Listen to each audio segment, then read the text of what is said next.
Lors de sa dernière sortie du 19 novembre dernier, le ministre de la Santé Guy Patrick Obiandong a annoncé une vaste opération de dépistage au Covid-19 dès ce lundi 23 novembre. Celle-ci se fera gratuitement dans les grands carrefours de Libreville. Cette décision fait suite à l'enregistrement ces dernières semaines de 6 nouveaux décès, alors que le Gabon semblait mettre fin à l'expansion de la maladie avec seulement une soixantaine de cas positifs. Nous constatons une augmentation progressive, certes non significative, du nombre de nouveaux cas, vous tous le voyez, dans la situation épidémiologique qui est présentée régulièrement. Et au regard de ce constat, il est important de savoir quel est le comportement communautaire du virus. Est-ce que la situation est importante sur le plan communautaire? Est-ce que c'est une situation épidémiologique qu'il faut considérer effectivement avec beaucoup de prudence? C'est pourquoi la stratégie aujourd'hui qui a été arrêtée par les plus hautes autorités, c'est de pouvoir aller dans la population, dans la communauté, et inviter les populations à faire le test de dépistage.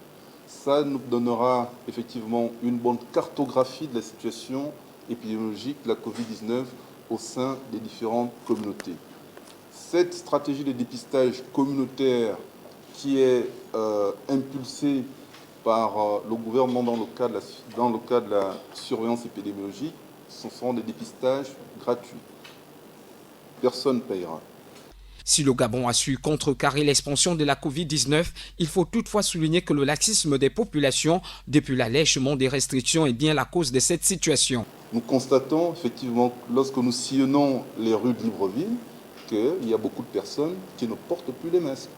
Et il faudrait que les personnes sachent que lorsqu'on ne porte pas le masque, on peut être contaminé par la Covid-19. Nous avons un résultat, c'est 6 personnes décédées en moins d'un mois. Alors que ces chiffres, nous ne les avions plus enregistrés depuis longtemps. Regardez aujourd'hui les cérémonies, que ce soit des cérémonies d'allégresse ou des cérémonies de malheur, il y a un relâchement qui s'est véritablement installé. Et ce relâchement a pour conséquence le développement des clusters, les nouvelles contaminations et entraîne des décès. C'est pourquoi, dans mon propos, je disais nous devons considérer ces données sanitaires comme des signes d'alerte. La bataille n'est pas gagnée, a martelé le ministre de la Santé, qui a également invité les populations à faire preuve de responsabilité afin de ne pas plonger dans une seconde vague, comme c'est le cas dans d'autres pays.